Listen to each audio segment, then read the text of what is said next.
अब आपको बताएं कि केपी में सेनेट की 11 नशिस्तों पर इलेक्शन हुए। हुकूमत और अपोजिशन का नशिस्तों की तकसीम का फार्मूला कामयाब रहा। हुकूमत के 6, अपोजिशन के 5 सेनेटर्स मुंतखब हो गए। 7 जनरल नशिस्तों पर मुराद सईद, फैसल जावेद, मिर्जा अफरीदी, नूर अल हक कादरी कामयाब रहे, जबकि पीपल्स पार्टी के तलहा महमूद, नून लीग के नियाज अहमद, JUI के अताउल हक दरवेश मुंतखब हुए। खवातीन की 2 नशिस्तों पर PP की रुबीना खालिद और PTI की रुबीना नाज सेनेटर मुंतखब हो गईं। टेक्नोक्रेट की 2 नशिस्तों पर आजम सबाती और दिलावर खान कामयाब रहे। इलेक्शन कमीशन ने फॉर्म 58 जारी कर दिए। PTI के 5 नाराज उम्मीदवारों में 4 उम्मीदवार सेनेट इलेक्शन से दस्तबरदार हो गए। खुर्रम ज़ीशान ने दस्तबरदार होने से इनकार कर दिया।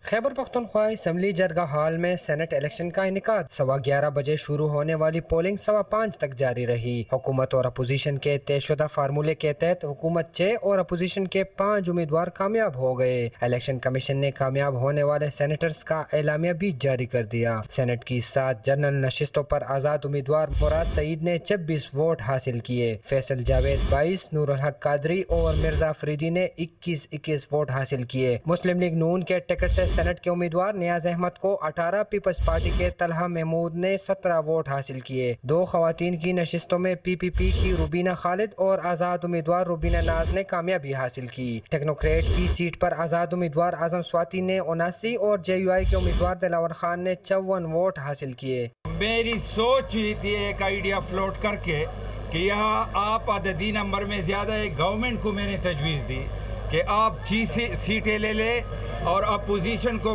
5 दे दे। अल्हम्दुलिल्लाह उसमें आज हम कामयाब हुए, तो मैं पूरे असम्बली मेंबरान को मुबारकबाद देता हूँ। अपोजिशन लीडर समेत हुकूमती अराकीन ने सेनेट इलेक्शन को खुशाइंद करार देते हुए इसे जमहूरियत की जीत करार दे दिया।